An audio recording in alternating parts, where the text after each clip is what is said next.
doing this gangster style, bro. Oh, I thought you were sleeping. Oh, yeah. Okay.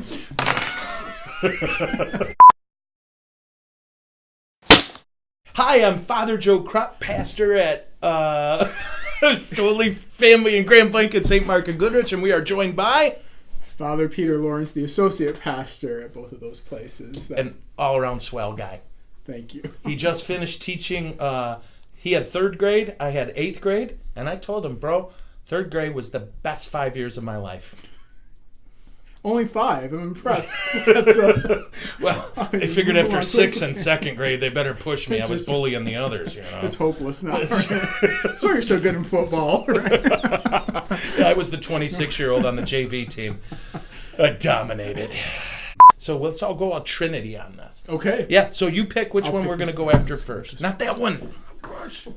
Wow. This is... Oh, boy. Lots of words. Glad you got this one. Fathers, how would you recommend balancing instruct the ignorant, admonish the sinner with today's lack of adherence to strict behavioral norms in the church?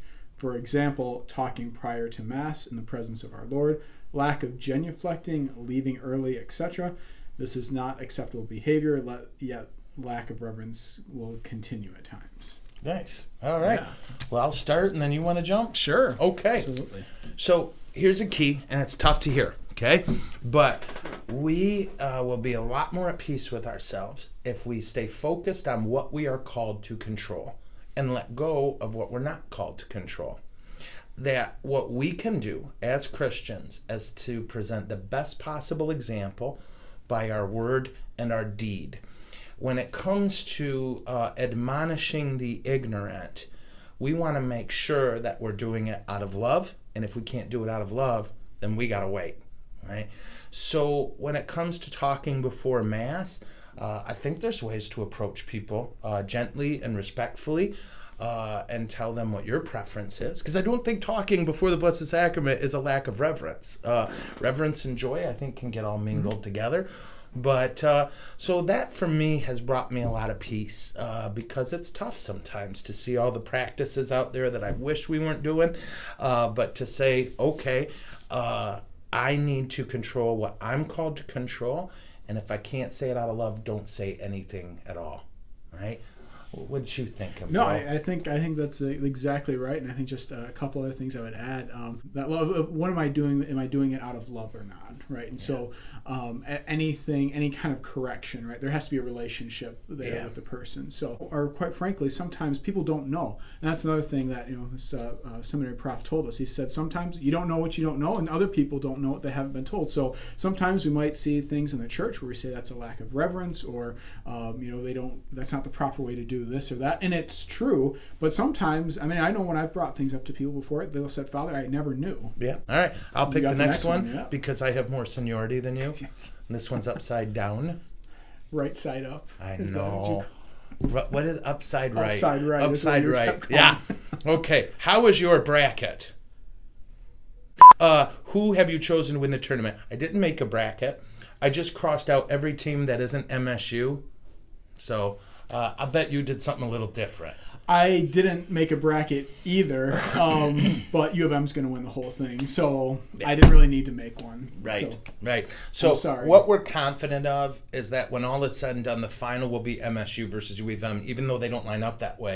We're just confident the Lord's going to change reality. And U of M is going to actually beat MSU in the tournament for the first time. Well, yeah, because we just wanted to let you feel good about yourselves, and then they really get are 3 concerned. in a row, then we'll win when it matters. They're very concerned with our dignity, and it's really a blessing that a team that's so mediocre really does that. What's for the us. Football record? It's like 68 and something 30. Like that. I don't know. I wasn't born in the Civil War.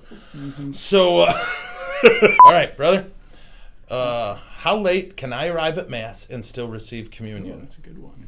Yeah. No, a question. What's the minimum I can do and that still count? Right? Well, it's no. I get it. I was going to tease you, but this is a good question. It is. Because you never know, right? Especially folks who have a lot of kids. Yeah, I get absolutely. it. And what I was taught was if you don't get there by the creed, you shouldn't go to communion. I don't know. Is that? I think what I've heard, and because I think I tried looking this up one time, and I don't know that the church has any official stance. What I've heard on it everywhere that I've looked has kind of been the common understanding is to be there, and this I think makes sense in my mind, that to be there for you have to be there at least for the beginning of the gospel, as to have both parts of you have the liturgy of the word and the liturgy of the Eucharist. I got you. And so if you're there for the gospel, you at least have part of the liturgy of the word, and then that would count as for your Sunday obligation that you're there for at least the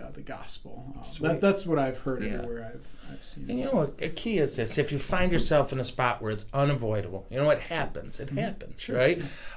When you walk in, just calm your heart. It's okay. And if people give you the stink eye, they have a problem, not you, right? And I always tell people this: just take a minute, calm your heart, because I'm a guy who panics if I'm late. I'm that guy, right? And then the other is just make a quiet act of contrition if you missed it, right? Make a good act of contrition, and then just do whatever, then join in a sense, and give it all you got. And then next week, church law requires you show up that much earlier. That's right. So you have to get there an hour and a half early next time. Right. So if you were, a half hour late, then you need to show up a half hour early, or God will no longer love you. I think that's in Thomas Aquinas or something. Yeah, like that. yeah. Don't look it up. Don't look it up. Yeah. So, okay. Well, that does it. All right. I'm so glad you came. I'm so glad that we got to do this together, and I pray that Jesus bless you. If you have more questions, submit them to the Holy Family Facebook page, and we'll get after them. And if we ever get lucky enough for Father Peter to stop by, we'll drag him into this train wreck too. Looking forward to it. Thanks, bro. All right. Hey, have a great God day. Bless.